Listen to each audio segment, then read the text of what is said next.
Video 1 in Money and Banking is a review of macroeconomics and a very basic introduction to money and banking, specifically monetary policy. Real GDP is the first of four major aggregates in macroeconomics. It is determined by aggregate demand and short-run aggregate supply. Short-run aggregate supply can be thought of as an aggregation of all firm marginal cost curves. The marginal cost curves we're talking about are the marginal cost curves of firms who produce final goods and services. For example, the marginal cost of tires produced by Goodyear that are to be sold to consumers at outlets like Sears Automotive or Les Schwab or Big O Tires. That marginal cost curve would be aggregated into short and aggregate supply. But the rubber marginal cost curve would not, because the rubber is an input to the production of tires. Aggregate demand is the aggregation of all demand curves of consumers. For example, I have a demand for Big Macs, I have a demand for coffee, I have a demand for baby diapers. Well, actually, a huge demand for baby diapers because we have infant triplets. And all those demand curves, along with every other consumer's demand curves, would be aggregated into aggregate demand. McDonald's demand for hamburger meat would not be included in aggregate demand because the hamburger is being sold to McDonald's, who then uses it as an input to the production of its Big Macs. The intersection of aggregate demand and short and aggregate supply determine the value of real GDP. The economic growth rate equals the percentage change in real GDP. Economic growth is computed year over year. So if I have the first quarter GDP for 2015, that would be considered GDP is, and the GDP value from 2014 in the first quarter would be GDP was. So even if we use quarterly GDP, we generally compute year over year percent changes. Now, nominal GDP is the market value of all the final goods and services produced within a country exchanged in formal legal markets during a given time period. Another way to say that is nominal GDP is the economy's output valued at the current year's prices. So here's an example of nominal GDP. We have the number of Big Macs that are produced in the economy, the number of Cokes produced in the economy, and the number of DVDs produced in the economy, whatever those numbers happen to be, for the year 2015. We multiply each of those by the corresponding price in that same year, 2015. So this is output valued in current year prices. Real GDP is the economy's output valued at the base year's prices. The base year for real GDP is 2005. So how that works is the same level of output that was used to compute nominal GDP, each of those are multiplied not by their prices in the same year, but the prices in the base year. And the base year, again, is 2005. Now, this formula is not feasible because, for example, if we wanted to compute real GDP in 1983, we had Big Macs in 1983, which are almost identical to Big Macs today. We had Cokes in 1983, which are identical to Cokes produced today. But we did not have DVDs in 1983. So this really doesn't work because products, unlike Big Macs and Coke, are improved over time. Or products just go away. For example, a Betamax player, I don't think any firm sells a Betamax player in the United States anymore. 8-tracks are popular in the 1970s, but I have seen an 8-track sold in the United States at a store since maybe the early 80s. In practice, nominal GDP is computed using the income or expenditure approaches. The income approach is the sum of wages, interest, rents, profits, indirect taxes net of subsidies, depreciation, and statistical discrepancy. The expenditure approach is to add consumption or consumer expenditure to investment expenditure, which includes new home sales and business spending, government expenditures, and net exports, exports minus imports. The following data were downloaded from the Federal Reserve Economic Data website, also known as FRED. GDP in parentheses, GDP-DF, GDP-C1. Those are the names of the variables that you can copy and paste into FRED's search engine to get these time series. The data were downloaded and put into the PowerPoint to show how real GDP is computed in practice. Real GDP, for example, in 2004, is equal to the nominal GDP in 2004 divided by the price level in 2004, multiplied by 100. Now we multiply by 100 because the deflator, as reported, is in percentages. The GDP deflator, or GDP implicit price deflator, is one of many price. The most common price index is the consumer price index. The Fed uses the personal consumption expenditure deflator, less energy and food, to monitor inflation. So the real GDP in 2003 is found by dividing nominal GDP, which is in trillions of dollars here, by the deflator, which is in percent, multiplied by 100 to get rid of the percent. So real GDP equals $13.277 trillion. We do the same for 2004, $12.275 trillion of nominal GDP, divided by the price deflator for that same year.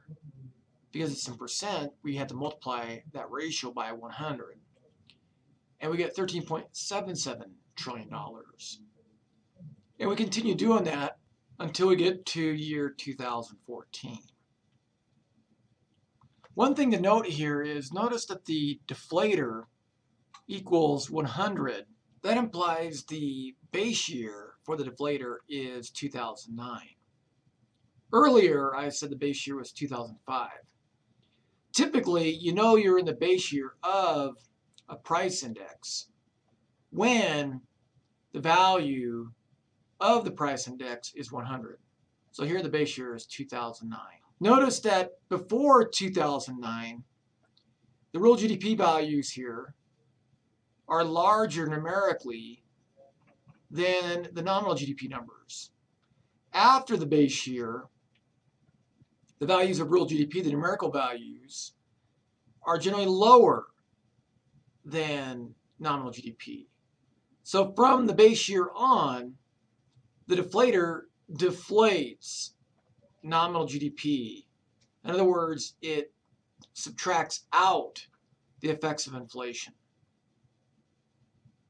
So when you calculate the economic growth rate of real GDP, you get something that's been stripped of inflation. If you calculate the economic growth rate using nominal GDP, you generally get inflation plus economic growth. The economic growth rate is the percent change in real GDP. If we're talking about the economic growth rate of 2003, the data shown here we can't calculate the economic growth rate because we don't have the value for 2002. So the first number we can calculate the economic growth rate for is the year 2004. In the year 2004, real GDP is $13.77 trillion. It was $13.277 trillion.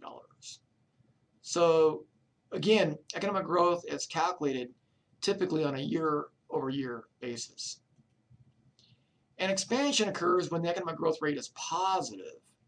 So when this value ends up being positive, we have an expansion. A recession occurs when the growth rate is negative for 2 consecutive quarters. Now that technically is a rule of thumb. The MBR actually times the start and stop months of a recession. A depression is a long-lasting or persistent recession. The 2004 economic growth rate is computed by taking $13.77 trillion, subtracting off $13.277 trillion, and dividing by $13.277 trillion. And then multiplying that by 100, and you get 3.77%. In 2005, the economic growth rate is $14.233 trillion minus $13.777 trillion divided by $13.777 trillion times 100, which is 3.31%. And we keep doing that until we get to year 2014. In 2004, 2005, 2006, 2007, you can see that we're in an economic expansion because the percent change in real GDP, they are positive. But in 2008, we have a small negative percent change. And then in 2009, we have a huge negative percent change. So we're in a long recession in 2008, at the end of 2008 and for most of 2009. But then we get back to positive economic growth rates near 2010, 11, 12, 13, and 14. Historically speaking, when we had such a large drop in GDP, we generally had huge economic growth rates in the 5 to 8 range. So this last recession was unusual, historically speaking. Typically, when you have huge drops in GDP, the subsequent GDP growth numbers are usually really high. The intersection of aggregate demand and short-run aggregate supply not only determines real GDP, it also determines the price level. The price level is the second of 4 major macroeconomic variables.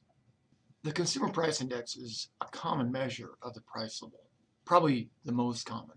The Bureau of Labor Statistics calculates the CPI every month by computing a weighted average of the prices paid by urban consumers for a fixed market basket of consumer goods and services. That market basket contains about 80,000 goods and services. Their quantities are held constant for a couple of years. The prices of the things in the CPI market basket, however, they change from month to month in the calculation of the CPI. The Consumer Expenditure Survey is used to determine the weights of each item in the CPI market basket. In the table on this slide, we're going to pretend that I'm the typical urban consumer, and these are the things that I typically buy each month in these quantities. So these are the weights that come from the Consumer Expenditure Survey. In this market basket, we have 13 goods in my CPI market basket. Recall that there are about 80,000 in the actual CPI market basket. Now, if this is the actual CPI market basket, these quantities here, or weights, would be held constant for a couple of years. And then these prices here, which are actually average prices from 30 metro areas, these are actually calculated each month with teams of surveyors that go into grocery stores, department stores, whatnot. They go out and price these goods. So these change from month to month, and these are constant from month to month within a time period. And the way this works is, all we simply do is ring up the cost of the goods in this market basket. Now notice some of the quantities are bigger than 1, and some of the quantities are less than 1. How can you have a quantity less than 1? Well, this 0.01 is the average number of TVs purchased each month. So you can think of this number here as the typical urban consumer buys a TV, one TV, every 100 months. Buys one computer every 100 months. Buys one minivan every 1,000 months. So some of the quantities are going to be less than 1, and some of the quantities are going to be more than 1. A can of coffee, well, when you have infant triplets like I have, you need lots of coffee because you're up all night. So we'll go ahead and ring up the sale here. 13 times 30 is $390. .01 television times $800 is $8 a month. So that's your average monthly expenditure on TVs. $5 is your average monthly expenditure on computers. And we continue doing that until we get to the last item in the market basket, which is $10. The cost of the CPI basket in November 2014 is $678.38. The cost of the CPI market basket is the dollar value of the price level for the same month. Now, the dollar values of the market baskets through time are not published by the BLS. What we do is we convert it to a percentage. And those percentages each month are called the Consumer Price Index, which is the purpose of the next slide. Here we have carried forward the cost of the market basket in November 2014, also known as the dollar value of the Consumer Price Index, which are not published. The results of the other surveys are all shown in the column. So the dollar cost of the CPI basket in April 1983 was $279.93. Years later, decades later, that market basket is $675.36. Again, the BLS does not publish the dollar values of the market basket. It publishes the price level in percentages, which is called the Consumer Price Index. The name of the variable on the Federal Reserve Economic Database website is CPI-AU-CSL.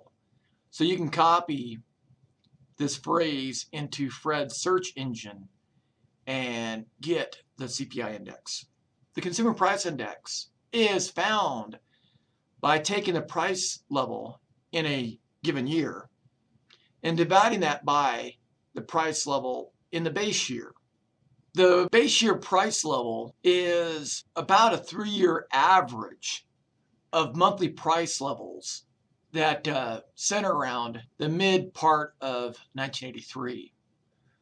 For teaching purposes, we're going to assume that value is $283.62, which would make the CPI in 100, because we take the cost of the market basket in July of 1983 and divide it by that same value, the base year price level. Multiply that by 100%, and we get 100. Then we take that base year price level and do the same to each and every month of the dollar value price level. And what we get is the CPI. The CPI in April 1983 is 98.7%. In February 2015, it's 235.89%.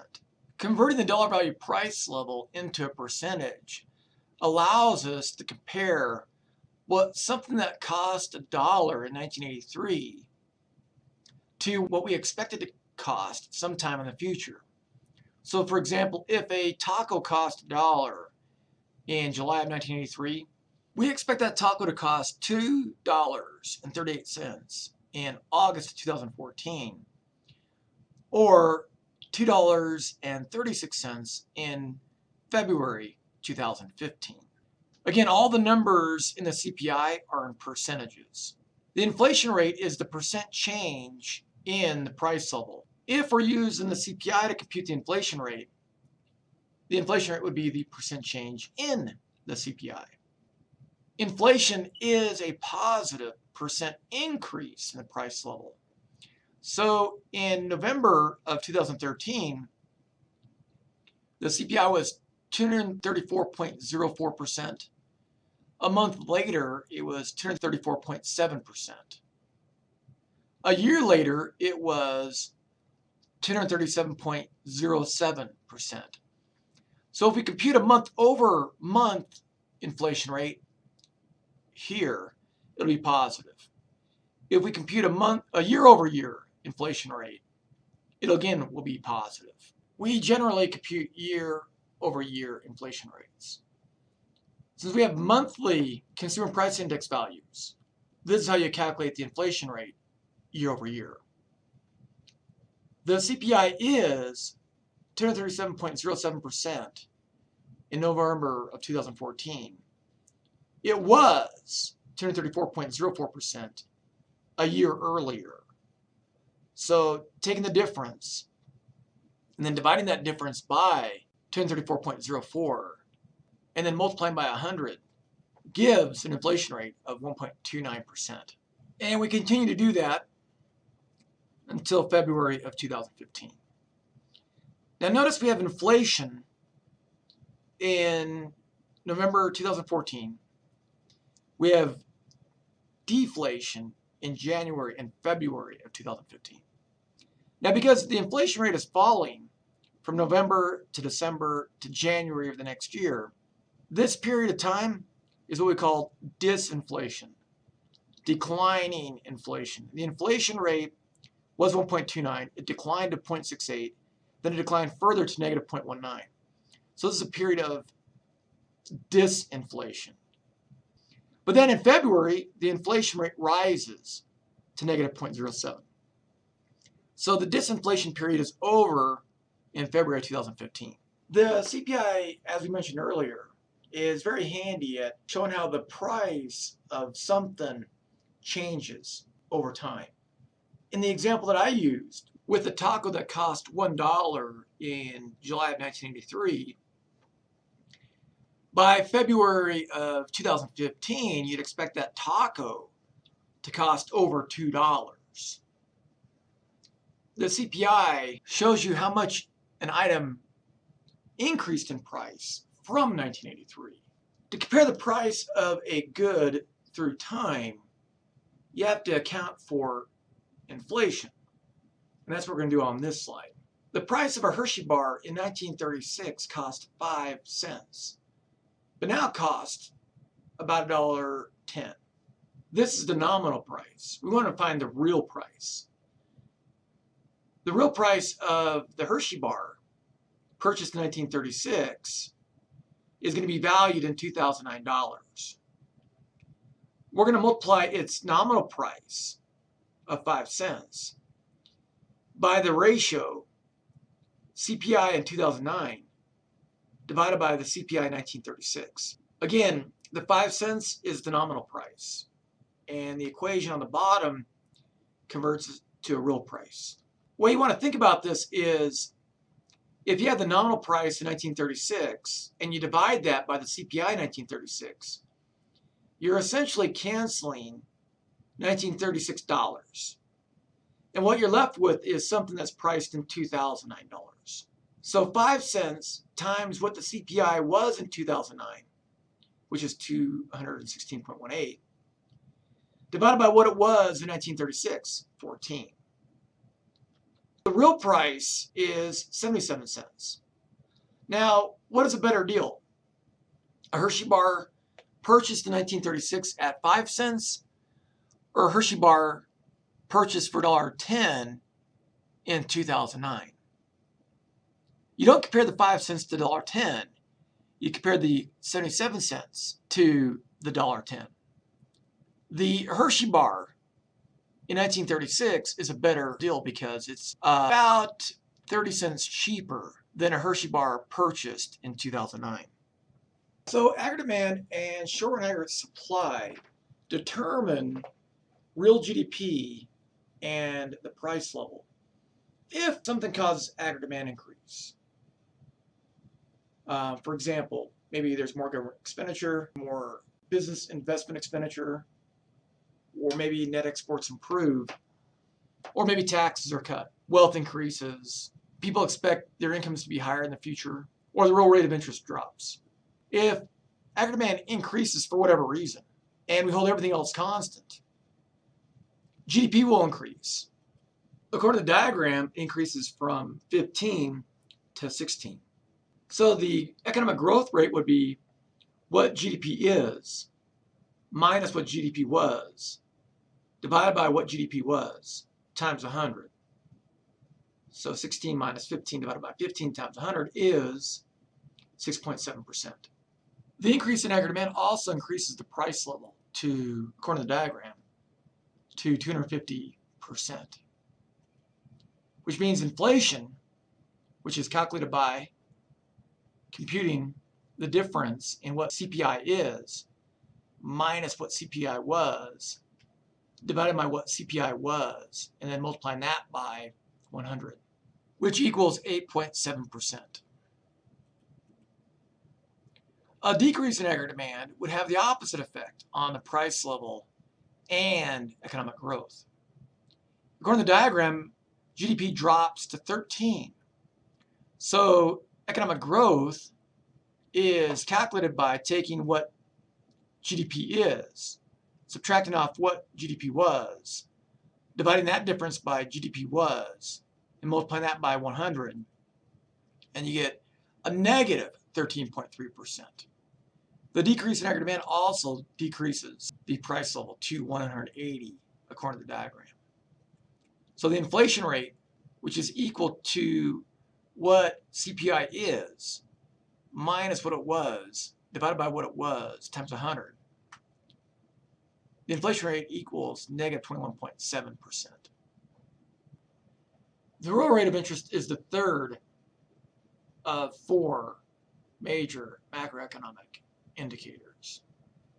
The nominal rate of interest, I, is the rate quoted in a loan or deposit agreement.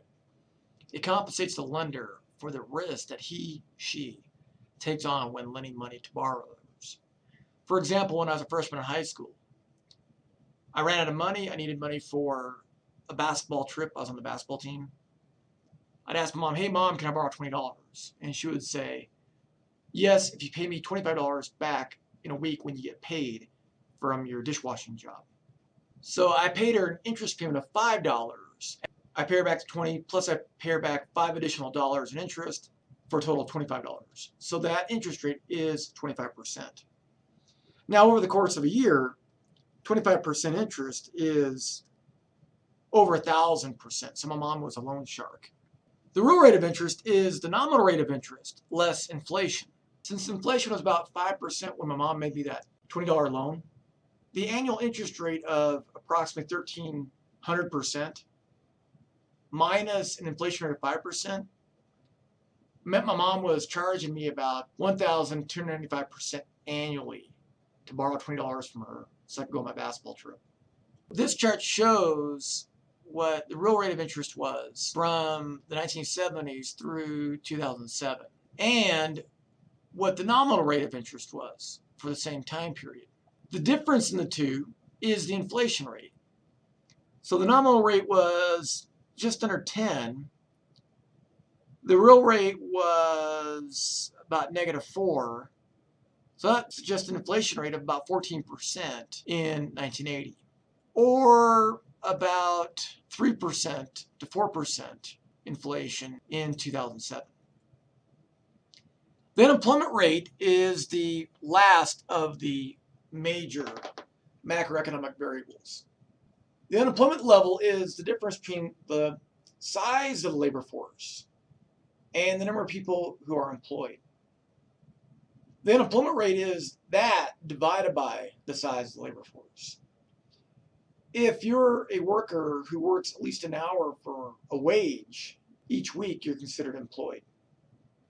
If you work in your parents' business and you work for them more than 15 hours a week for no pay, you're considered employed, which to me are pretty low bars to meet when we're talking about somebody working. Because when we think of an employed person, we're thinking of a person who works around 40 hours a week. The numbers that you see were pulled from FRED, the Federal Reserve Economic Database, using these variable names in parentheses. On FRED, these numbers are published in thousands, and we've converted them to millions. So this represents 153 million workers, 154 million workers. Compute the number of people unemployed, we take the difference of the number in the labor force and the number in the employment column. So 7 million people were considered unemployed in 2007. 8.9 million were considered unemployed in 2008. 14.3 million people were unemployed in 2009. That's when we had a recession. It remained pretty high, 14.8 million in 2010. Started to decline in 2011 to 13.7, 12.5 in 2012, 11.5 in 2013, and 9.6 in 2014. The unemployment rate is the number of people unemployed divided by the size of the labor force. It was 4.62% in 2007, 5.8% in 2008, and 6.16% in 2014. There are three types of unemployment: frictional unemployment, structural unemployment, and cyclical unemployment.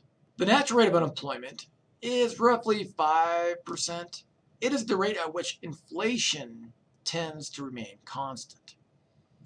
If the natural rate of unemployment is 5% in 2014, then the cyclical rate of unemployment would be the difference, 1.16%. And the total of frictional and structural unemployment would be 5%.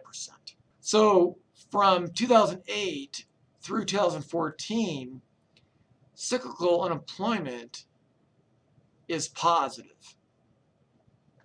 In 2007, the cyclical unemployment rate is negative. Unemployment is determined by the difference in real GDP and what we call potential GDP. Potential GDP is what GDP should be if all resources in the economy are being fully utilized. In this diagram, real GDP is less than its potential. Therefore, resources, capital, and workers are underutilized, which means unemployment is high. As a result, there is downward pressure on wages. When wages fall, the marginal cost of production falls, which means short and aggregate supply curve shifts straight downward. And short and aggregate supply will shift straight downward until the gap is closed if wages are flexible. In the age of unemployment insurance, welfare payments, government-provided health care, food stamps, low-income people who are usually the first to be unemployed in a recession, the lowest wage they're willing to work for is elevated in that kind of environment, so wages are sticky. So the gap tends to be persistent in the age of the various public assistance programs. In the absence of all those programs, the first to be unemployed would be willing to work for much lower wages. So wages would be a little bit more flexible in the world absent of all those public assistance programs. And when wages are flexible, the short and aggregate supply curve moves or shifts outward more quickly. The inflation rate in this scenario is computed by taking the difference of what the CPI is after short and aggregate supply increases minus what the CPI was before that happened, divided by CPI was times 100. So in this case, the inflation rate is a negative 21.7. That is why recessionary gaps are called deflationary gaps. The economic growth rate, on the other hand, is positive because GDP returns to what it should be, $15 trillion. It was $13 trillion. So we take that difference and divide by what it was, and we get an economic growth rate of 15.4%. Governments that allow wages to fall and do not enact stimulus bills like increased government spending or temporary tax cuts, that approach is referred to as laissez-faire economics. Government hands off the economy.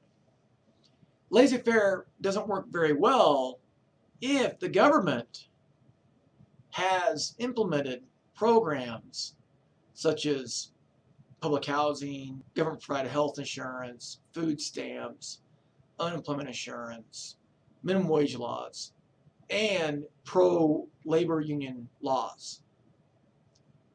All those things that I mentioned tend to make wages very rigid.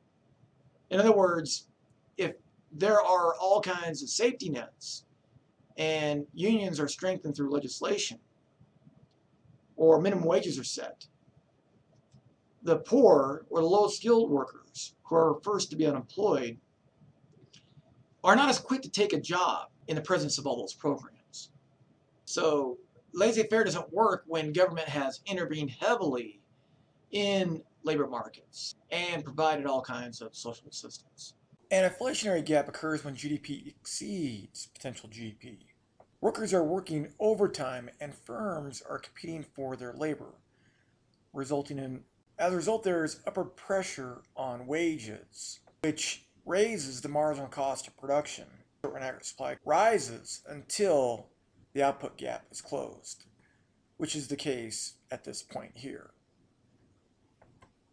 The inflation rate that results from wages rising, resulting from really low unemployment, is found by subtracting what the CPI was before wages rose from the CPI after wages rose, and then dividing that difference by what CPI was. Multiply that by 100 and you get an inflation rate of 65.2%. The economic growth rate is negative. GDP is now $15 trillion when real GDP falls back to its potential level. It was $16 trillion. We divide that difference by what it was, 16, multiply by 100, and we get an economic growth rate of negative 6.3%. Here the unemployment rate is low. What do I mean by low? It's lower than the natural rate of unemployment. Here the unemployment rate is just right. It equals the natural rate of unemployment. In the chart below, we have the inflation rate scatter plotted against the unemployment rate. The line that best fits this data is called a Phillips curve. It illustrates the short-run trade-off that persisted between inflation and unemployment for the period 1948 to 1969. It used to be thought that when unemployment was low, we had to have high inflation. And when unemployment was high, we could have low inflation. However, during the 1970s, the relationship fell apart due to shifting inflation expectations. Edmund S. Phelps and Milton Friedman, who both won Nobel Prizes in economics, came up with this same idea in the 1960s. They scatter plotted the change in inflation versus unemployment. This is called the augmented Phillips curve. It says when unemployment is high at 9%, we expect the inflation rate to fall by 2%. So if inflation is high, 12%, and the Fed jacks up interest rates, which it did in the late 1970s, to as high as around 19%, unemployment's going to rise because the Fed is jacking interest rates up, which collapses aggregate demand, which pushes the economy into a recessionary gap and raises unemployment. If the Fed can keep unemployment near 9%, the inflation rate will fall from 12 to 10. It'll fall by 2 percentage points.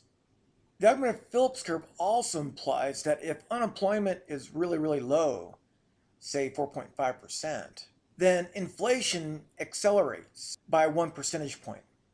So if the Fed lowers interest rates and unemployment falls below the natural rate of unemployment, i.e., gets really small, say 4.5%, and it remains at 4.5% for the course of the next year, by the end of the year, we expect the inflation rate to rise by 1%. So if the inflation rate was 4% at the beginning of the year, and unemployment is 4.5 for the entire year, then inflation will be 5% at the end of the year. Finally, the Augmented-Phillips curve implies that if unemployment is 6, we expect no change in the inflation rate. So as long as the unemployment rate remains really close to 6, if inflation is 2 today, it'll be 2 in a year from now. The top diagram shows potential GDP through time. That's essentially the value of long-run aggregate supply at various points in time. It shows what GDP should be if all resources are being fully utilized. Because that is not the case in the short run. Real GDP actually hovers near potential GDP. When real GDP is above potential GDP, we're in an inflationary gap. When real GDP is below potential GDP, we're in an inflationary gap. These bars here indicate when the NBER identified recessions. Now, when GDP decreased in the recession up here, the unemployment rate was rising in both cases. A little later, the inflation rate decreased. As real GDP increased back toward potential, the unemployment rate fell toward the natural rate and the inflation rate fell as well. Fiscal policy is a law, a stimulus bill, if you will, that expands the budget deficit either by a cut in taxes or an increase in government expenditures. That would be expansionary fiscal policy. Democrats generally raise government spending when we're in a recessionary gap. Republicans cut taxes when we're in a recessionary gap. Both are intended to shift aggregate demand outward to close the gap. There's a lot of problems with this kind of thinking. One is that fiscal policies are generally debated and potentially filibustered in Congress. And by the time a stimulus bill gets to the president's desk, the recession is usually over.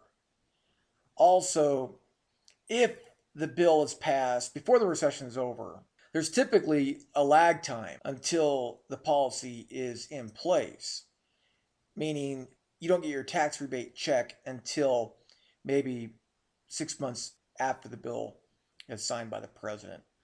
Or an expansion in government spending that isn't authorized for maybe 6 months or 7 months, because public works projects are very rarely shovel ready, meaning if the government decides to expand or build a new highway, it takes years to even start the work because, for example, properties have to be purchased from private citizens, environmental studies have to be done, and the road has to be designed, engineered, which takes, years to do.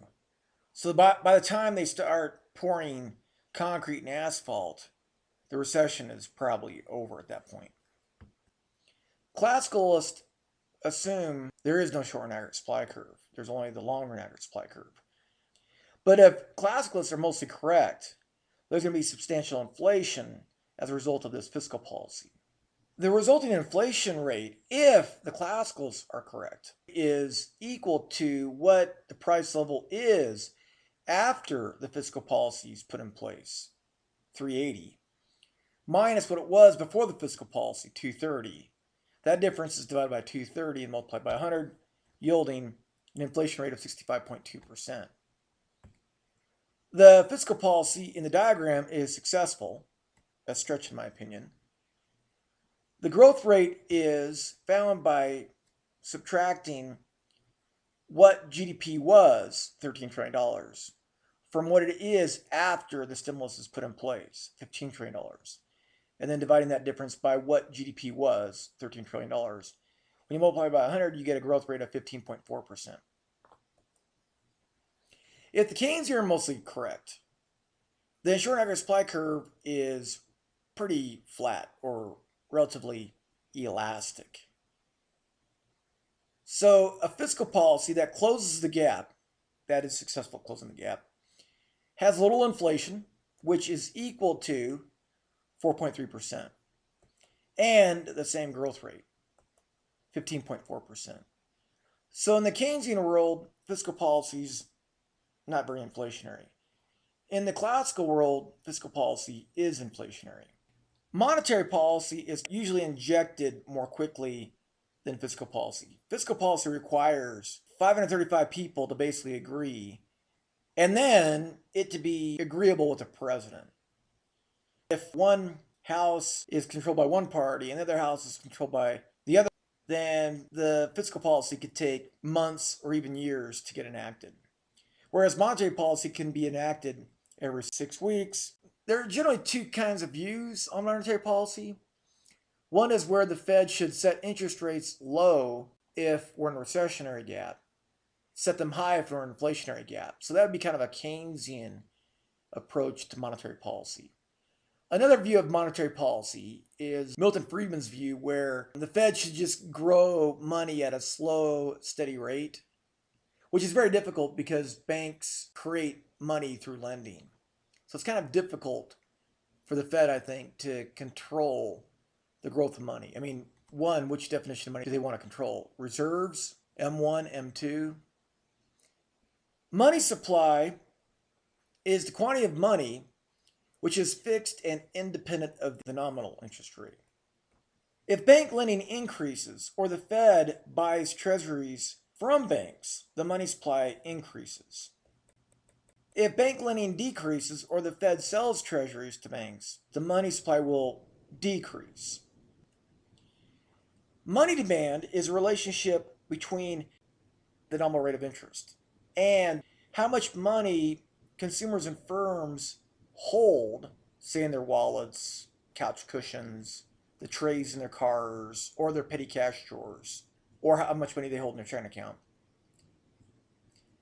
The nominal rate of interest is the opportunity cost of holding money.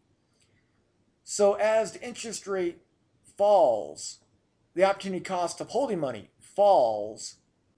You're going to hold more money as the opportunity cost of holding it goes down. An increase in use of credit cards reduces money demand, or the money you hold. An increase in the price level, real GDP, or the increased use of ATMs, debit cards, and interest checking tends to shift money demand outward. In other words, you're more likely to hold money as a firm or consumer if the price level is rising, real GDP is rising, or you use an ATM cards, debit cards, and interest checking more. The equilibrium in the money market, or the market for money, I should say, is the intersection of money supply and money demand. So the nominal rate of interest is determined by that intersection. If the Fed buys treasuries, the nominal rate of interest falls and the quantity of money rises. When interest rates fall, holding inflation expectations constant, the real rate of interest falls, which stimulates aggregate demand. If the classicalists are mostly correct, meaning aggregate supply is very vertical, there's going to be substantial inflation resulting from monetary policy intended to close this recessionary gap. The inflation rate is equal to what the CPI is after the Fed buys treasuries from banks, minus what the CPI was before the Fed bought treasuries from banks. So 390 minus 230.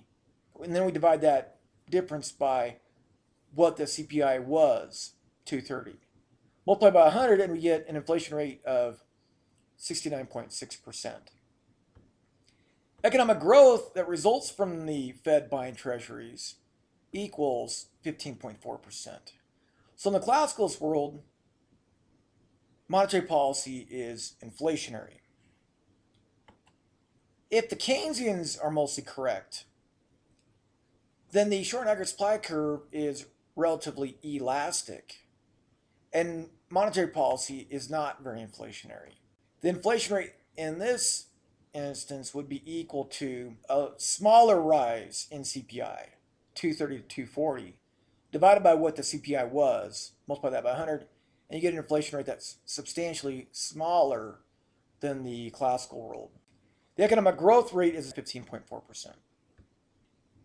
If the Fed instead sells treasuries, then the money supply falls and the nominal rate of interest rises. If the nominal rate of interest rises, holding inflation expectations constant, the real rate of interest rises. So the goal of this policy is to dampen aggregate demand, because aggregate demand currently has the economy in an inflationary gap where unemployment is low. And if you remember, if unemployment is really, really low, wages get bid up and the short and aggregate supply curve will shift up to here. The higher real rate of interest causes aggregate demand to shift inward. And the goal of the monetary policy of the Fed selling these treasuries to banks is to get the gap closed. Well, that results in deflation and a negative economic growth rate. The inflation rate in this scenario, according to the classicalist, is a whopping 17.4% decline in the price level. The GDP falls by negative 6.3% in this diagram. So if the classicalists are right, restrictive monetary policy is very deflationary. If the Keynesians are mostly correct, short and aggregate supply is relatively elastic in their world. Monetary policy is not very deflationary. Prices only fall by 4.3% in the Keynesian world versus that large drop in the price level of the classical world. And then economic growth is the same negative 6.3%. Keynesians intervene in the short run to steer the economy back to full employment. They pursue policies that close short-run recessionary and inflationary gaps. Hayekians, on the other hand, are not concerned with short-run fluctuations, advocating instead for pro-growth, free market policies, which are not pro-business policies.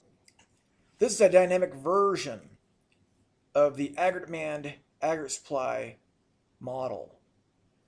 As the red dot in the left diagram bounces around the vertical long-run aggregate supply curve, the red dot in the right diagram bounces above and below the smooth potential GDP curve, the black one. Back in 2009, when I created this graphic, I was advocating for the Congress, the president, the Fed to do nothing. If they would have done nothing, people would have learned from their dumb banking decisions, their dumb home buying decisions. And the creative destruction that would have resulted from that huge decline in GDP was going to cause GDP to bounce back quickly. But instead, we adopted TARP and the fiscal stimulus of 2009, and the economy, I predicted, would continue on this trajectory. For the most part, that has played out. So this is the Keynesian approach: lower interest rates, stimulate aggregate demand, increase government spending, cut taxes, So monetarily, we did a Keynesian solution. Fiscally, we did a Keynesian solution. And the economy's been going sideways ever since. If we had done nothing, in my opinion, I think, and we adopted more economic freedom, the black potential GDP curve would have bent upwards. And GDP would have caught up to it and resumed its trend of hovering near potential GDP. So that black upward curve is the Hayekian prescription.